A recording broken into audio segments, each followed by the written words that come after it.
Hello everyone, my name is Dan Royal Customs, and today I'll be showing you a small build I made to celebrate my favorite game of all time, The Last of Us.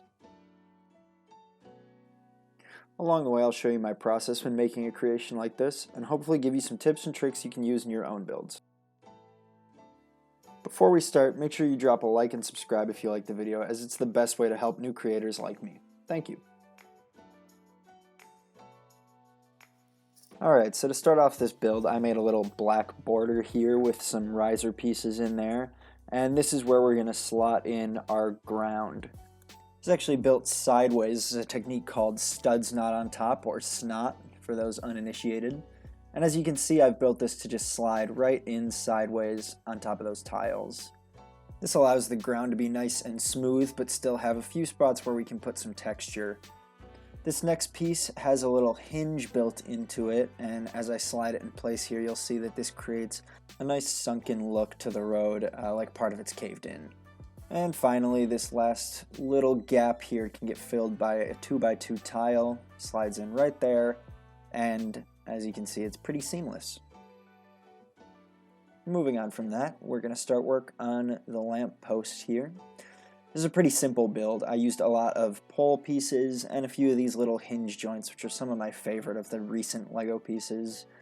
In the middle, I've placed one of those 1x2 round pieces with the hollow studs so that it can go around and we can get that nice little tree effect going.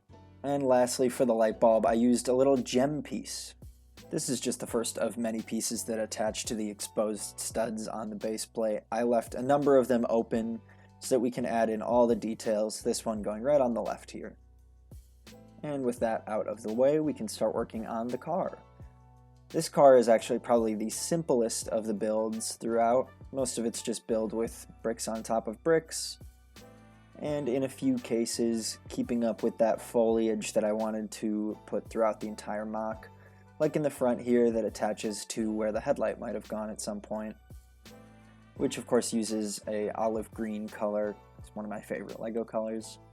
In the front we have the skeleton. I used a variety of different pieces and colors for him to make him look kind of old and decrepit. And throughout the car used a variety of different colors like brown and gray and green to keep that rust effect going. Really the most interesting part about this car build is this little angle piece that I used to get the chair off center. Just like the lamppost, this thing clicks right into place on these back 4 studs here. It's got a 1x2 on the bottom just to keep it elevated. And with that out of the way, we can move on to the tree, which is not the most sturdy build I've ever done, but I think works with a lot of the detail that I was going for. I used a variety of different leaf and plant elements throughout the build, as well as a number of different brown elements to make up the branches. Most of the leaf pieces are attached on these little stem bits, except for this one, which goes onto one of those 1x1 rounds with a bar connecting off of it. And on the base of the tree I used a few different angles and root pieces to kind of give it a more spindly look. And at the top I used another one of these angled pieces with a tree branch clipped right onto it. By this point you know the drill. This attaches right to the back of the base plate here. But before we do that, I'm just going to put one of these little stem pieces in this headlight brick here for a little extra detail. Trees are certainly not the easiest thing to build, but I'm pretty happy with how this one came out despite how fragile it might be. With the major builds out of the way, we can move on to the little details like the grass. I'm using these flower stem pieces that I got from some Minecraft sets, and some of the older versions of these too with the studs on the top.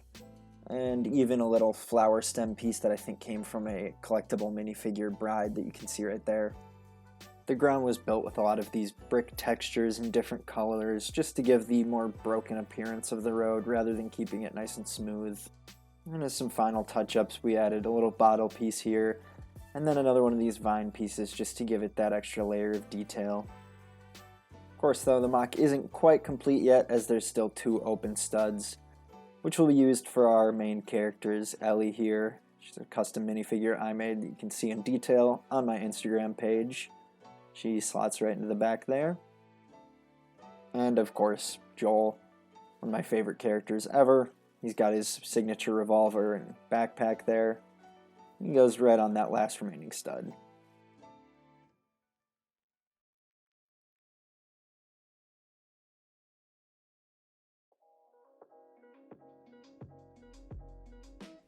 I want to thank you guys all so much for watching this video. I'm really excited to start making YouTube videos again in a little bit higher quality.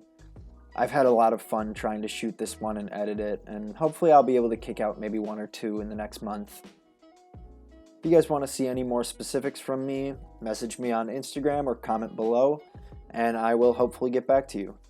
For now, if you're new to the channel or haven't seen me before, you can find my Instagram at theinnerwhalecustoms. And of course, like and subscribe if you liked the video. Thank you all for watching. I'll see you later.